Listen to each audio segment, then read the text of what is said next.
Well, welcome back to the pulpit, Emily. Thank you so much. You know I love to be here. Plus, I heard there's going to be an opening soon. So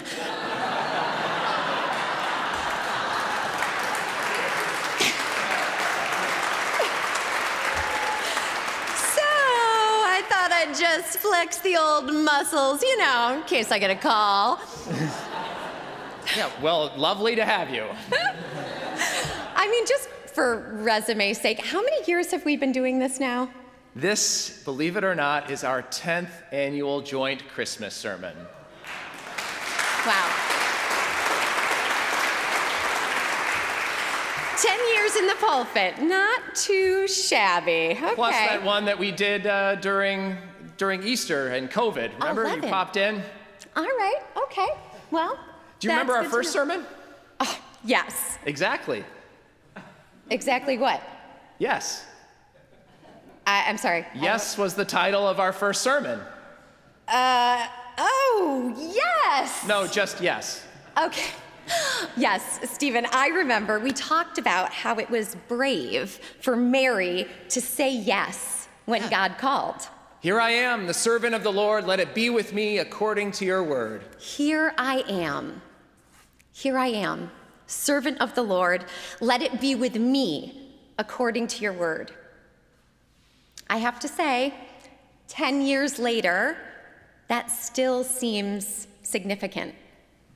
A poor, unmarried teenage girl stepping into the unknown, unsure of what was ahead, but still being willing to say yes when called. Well, now that we have teenagers of our own, and we're facing some uncertainty ourselves, I have to say it seems even braver. It was brave. It takes courage to say yes when you don't quite know all the details. Mary had every reason to say no, to play it safe, to bury her head in the sand, to ignore the call that God had placed on her life. But she said yes. Do you ever wonder why? Like, what made the difference for Mary? Yeah, I guess I haven't really thought about it. But I do wonder if I would have done the same thing. I certainly hope I would have, but I don't know. Being a teenager is hard enough, and being a teenage girl is particularly fraught. Our culture trains young women to question who they are at every turn. We teach them that if they don't look a certain way or act a certain way or live up to certain unattainable standards, that they don't matter. And let's face it, social media hasn't really helped. Not at all. But we know what does help. What? People who remind you of what is true. I wonder who that would have been for Mary. Well, hopefully Mary had many people. That's our hope for everyone. That's the reason why we're here in a church community, isn't it? But we do know of at least one in the story for Mary. Look at the first thing that Gabriel says to Mary. Greetings, favored one, the Lord is with you. Greetings, favored one. The Lord is with you. Think about what that means for a poor teenage girl to be told that not only is she favored, but that she is not alone. Greetings, favored one. The Lord is with you. Think about what that would mean for any of us. How different our world would be if we began every conversation like that. Well, it might be a little awkward. Greetings, favored one, the Lord is with you. I'll take the number 2. Yeah, it might be a little weird. So not literally, Stephen, but in that kind of spirit. Imagine greeting each person that we encountered with an open spirit that recognizes God's presence in the other person. It would certainly change some ways we interact in this world. And maybe it would make us all a little bit more courageous, because we would constantly be reminded that whatever we did or wherever we went, that God was with us, that we matter not because of what we do, but because of who we are. The good news, Emily, is that even if we never say that to another person, even if we never hear it ourselves, it's still true. We do matter. God is with us. All of us. So maybe Mary said yes because she knew that she mattered, and that wherever she went, she wouldn't have to journey alone. Well, that was a pretty good first sermon. Do you remember our second sermon? Okay, Stephen, we're not going to go through all of these, right? I have a lot to do. No, this is the last one, I promise. But do you remember that second one? Another yes. Exactly. Wait, that was the title? Yes, another yes. It was about how Mary said yes and then was courageous enough to then ask for help during those 9 months of pregnancy. And Elizabeth, who was facing some things of her own, also had to say yes. So you mean it took Elizabeth saying yes to Mary as well? Yes. I guess we don't really think about the 9 months when Mary was pregnant and all that went into that. I mean, pregnancy is hard. Tell me about it.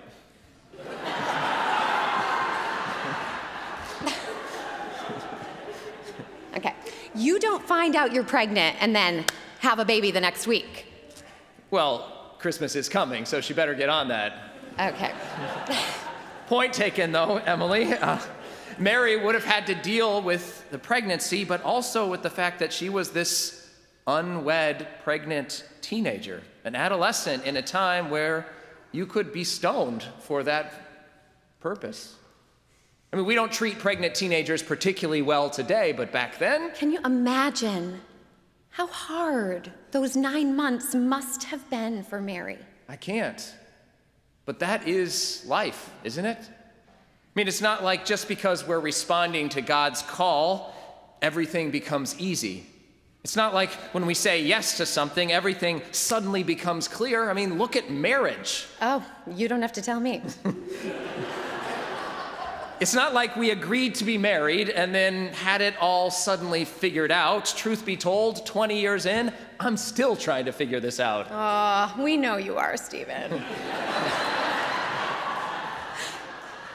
And so am I. We're both trying to figure this out together. And that's the thing. That's the thing about a relationship grounded in love. You have to keep saying yes. You have to commit to continuing to figure it out, to keep saying yes, to change, and be willing to adapt to who God is calling you to be, not just then, but now. It's sort of a yes and. Yes. Yes and, like our days from improv, Stephen. Yes, and. So some people might not know that that's actually how we fell in love, doing improv comedy together. Spoiler alert.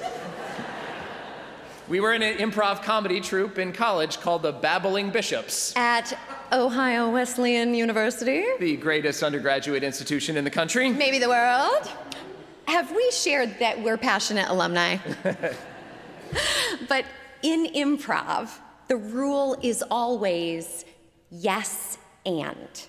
The point is to not deny what another person is offering you. If you're doing a scene and someone says, "This is a banana," you can't just say, "No, that's a turkey."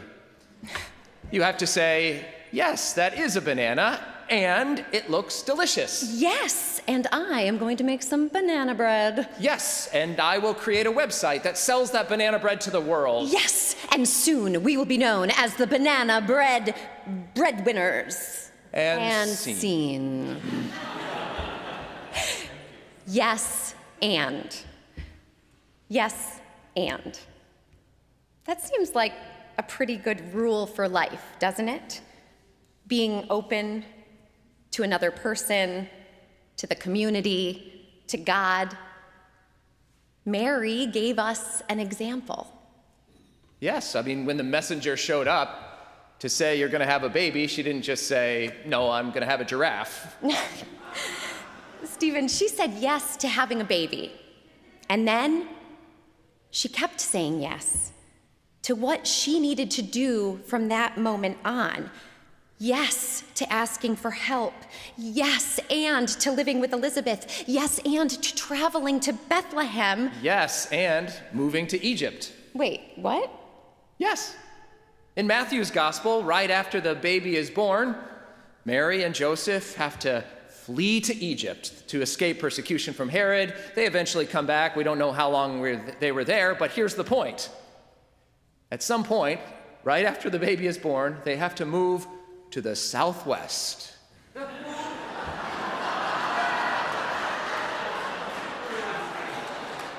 They had to leave behind everything that they knew and the people they loved, but they got to travel with the God who had been with them all along. A move to the southwest. Sounds familiar. Not that we're fleeing persecution,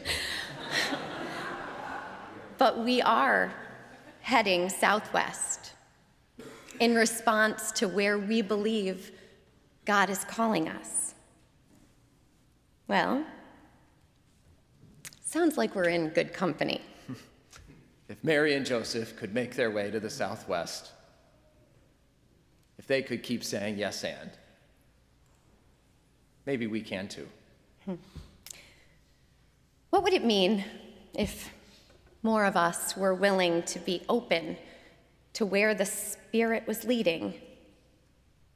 To not just hear something and immediately say no, or to take it at the bare minimum, but rather to say yes and. I mean, that's the other thing about improv. When you say yes and, it's not simply taking what they've given you, it's adding to it from who you are, using your own creativity. Yes, that is a banana, and it looks delicious, and now I'm hungry. You know, Mary didn't just say yes. She said yes and. Yes, and I will do whatever it takes to make this work. I hope we can say the same. All of us. In a way, that's what we've tried to do here. We had the opportunity to come to this amazing congregation, this wonderful church. And then in these 12 years, we have done our best to offer what we could in the time that we've had. What else could we do? That's the thing about life. Every day, we are offered little opportunities to say yes and then offer ourselves to them. The world is filled with opportunities to say yes and. Big and small ways we're able to say yes and in the course of a lifetime, big and small. A decision to make that phone call. To speak out. To run for school board. To extend that invitation. To finally write that letter. To forgive. To love. To say yes and.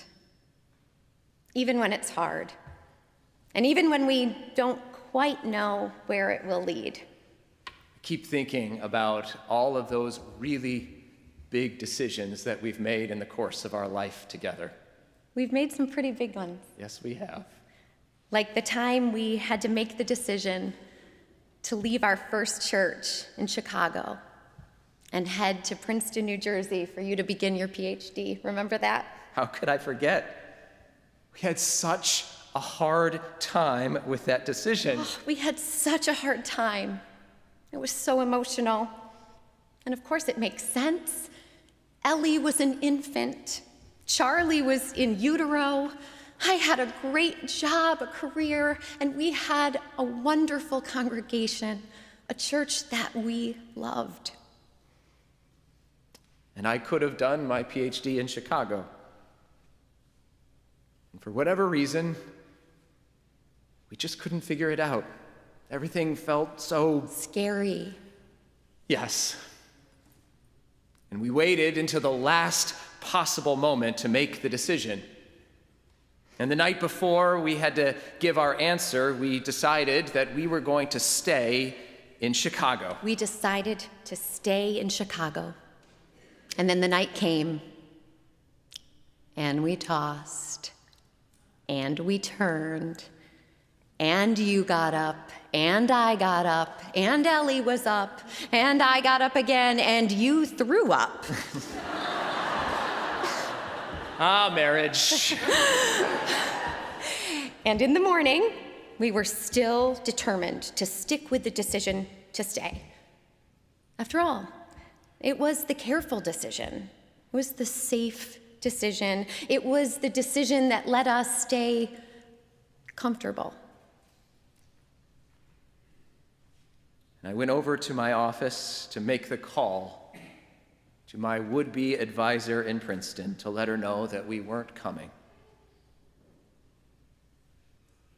And I scrolled down on my flip phone. I put my finger on the send button.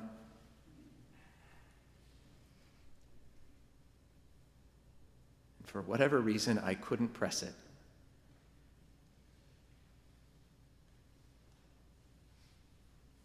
Just waited. Maybe others have had that kind of a moment, a time when you were right on the brink of a life-changing decision, and you just needed to pause. Maybe there are some out there who are having that kind of moment right now,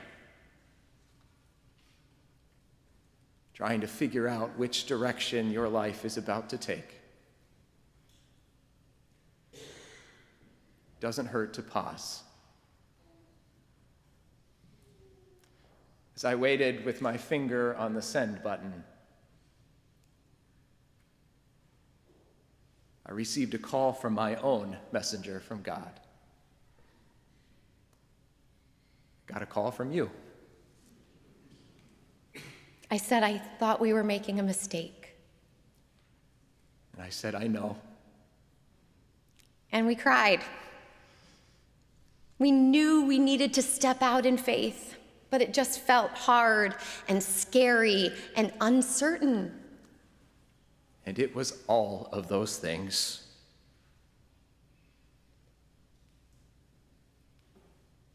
But God was with us. And while we know that God would have been with us either way, looking back now, we can see that if we hadn't have gone to Princeton, we might not have come to Asbury First. We probably wouldn't have come to Asbury First or learned what we did about the academy or what it meant to serve a church of our own. And now, for as scary and hard and uncertain as it is, God is calling us again. We are being called, and so is Asbury First. And if we have learned anything during our time here, it's that this congregation, this is a congregation that responds to God's call in their lives with a resounding yes and.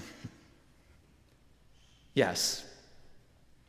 And while none of us fully know what is ahead, the promise of Christmas, the hope born into that manger, is that whatever's ahead, we don't have to face it alone. God is with us. Yes, God is with us. God is with all of us. And that makes us all a little braver. Stephen, Asbury, thank you for sharing this historic and incredible pulpit with me over the last 10 years. Honestly, it's been one of the highlights of my life. Plus, it was nice to have 10 good sermons in 12 years. I'd say 10 great sermons.